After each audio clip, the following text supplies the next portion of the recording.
Hi everyone, I'm Stephanie Weaver here in the Blue and Yellow Kitchen in San Diego, California with Microwave Boy on the camera and Daisy Mae the Golden Retriever rolling around on her back in the living room.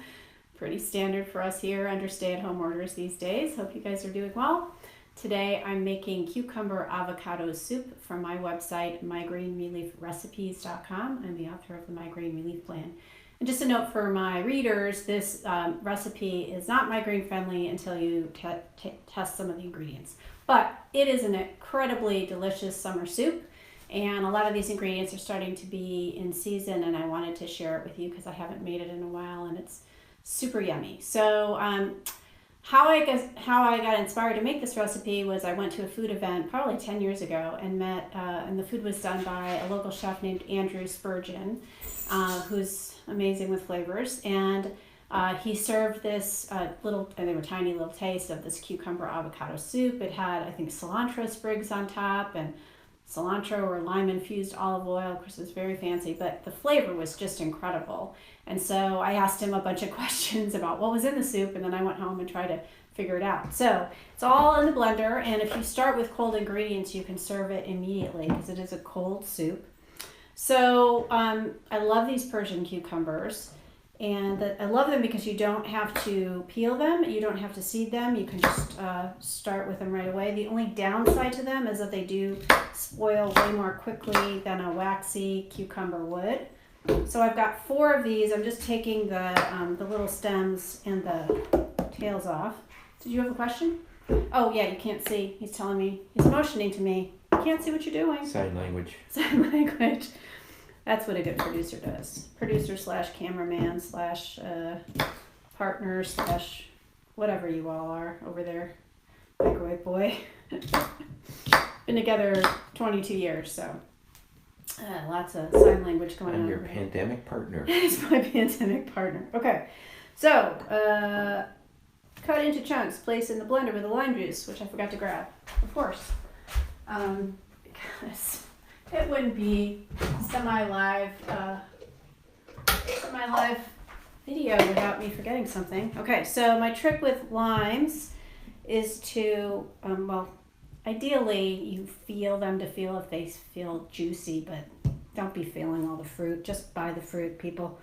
Then you roll it, and what that does is it breaks down the interior walls, so you get more juice out of it. This actually does feel fairly firm, so I'm not super confident we're going to get a lot of juice out of this guy, but we'll see. Maybe. Oh boy, not so great. Well, you know what? That's what happens. You don't know what you're going to get. And we have neighbors next door with a lime tree that sometimes drops fruit into our yard, which is super duper nice. But, you know, that's just when that happens. So I do buy them sometimes, and sometimes they're really good, and sometimes they're dry like this poor guy is. You know what? I'm going to try stabbing it a little bit, see if that helps at all. You could do this with a fork as well. Just be careful, obviously, if you're doing it with a knife. But I know for us sometimes that signals the citrus was on the tree too long, but yeah, so it might have dried out. I mean, and you know, we've got supply chain issues right now, we've got production issues right now, so you know, but that did help. So I'm going to try stabbing this guy a little bit just to see if I can get a little bit more juice out of it, because the citrus does 2 things. It provides that beautiful tartness, but it also keeps the avocado from turning brown if you end up with extra. Okay, so lime juice, such as it is, 1/4 cup of Salsa Verde. So this is my favorite Trader Joe's Hatch Valley salsa. It's very low sodium, which is why I like it. You could use a red salsa in this soup, but it's going to make the color really unfortunate. So try to pick a Salsa Verde. And okay, so when I was trying to sort of replicate his flavor, I knew I wasn't going to be able to get microgreens of cilantro or bother to do cilantro infused olive oil. So it's just 2 sprigs of cilantro. If you're a cilantro hater, skip that. That's fine. I'm going to skip the salt just because I'm low sodium these days, and then a little bit of white pepper. So I call for 1/2 to 1 teaspoon. I'm going to start with 1/4. because it really depends on how spicy the salsa is. You don't want the soup to be overpowering. The reason I like white pepper in recipes like this is it's just a milder, subtler pepper, just with some really nice flavor. And you can always add in more later. You can add in more, yeah. So I'm gonna just do a little bit of black pepper. Okay, and then I'm gonna blend. And this should probably blend without me tamping it, but we'll see. Let me see.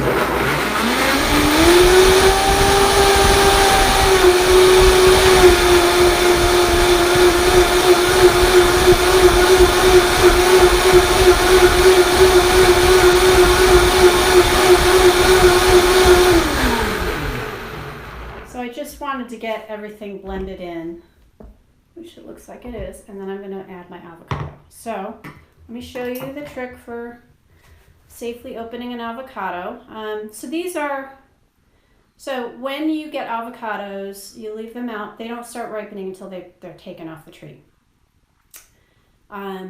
Start watching for them to change from green to black. Once they start changing, there's a pretty short window. So I used to always wait until they were past, and then I was really disappointed. So if you've got like 2 or 3 that all of a sudden are ripening at the same time, put them in the fridge because that slows everything down. What I like to do is I look for, I don't know what it's called, but I call it the button on the top, and there's usually kind of an indentation in there, and that's where I like to start cutting. And you hold it and just carefully rotate it around the pit, set your knife down, twist. Okay, and then we can kind of see, what are we looking at here? It's kind of hard to tell because you've got avocados on your apron too. So yeah, it's like camouflage. I wore this on purpose. So you can see we've got a little bit of discoloration, meaning that we've got some spots that went bad, which is fine. We'll cut those off. But looks like the fruit's, in a really pretty good situation here.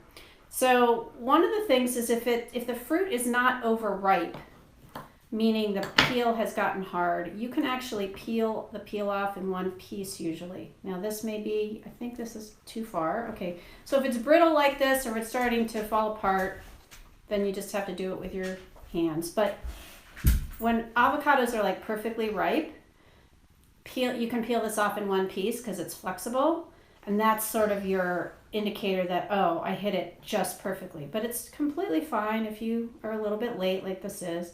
And I'm just going to take off any little brown spots, any little black spots. Do you have a favorite variety of avocado? Well, yeah, there's one, and I don't even know if you could even get them outside of California. It's called a Reed avocado. It's twice the size of these. It's super buttery. It's incredible, but it's very short season. So if you see them or can order them, and I am going to put a link to my friend Mimi Avocado's farm, is shipping boxes of produce all around the country.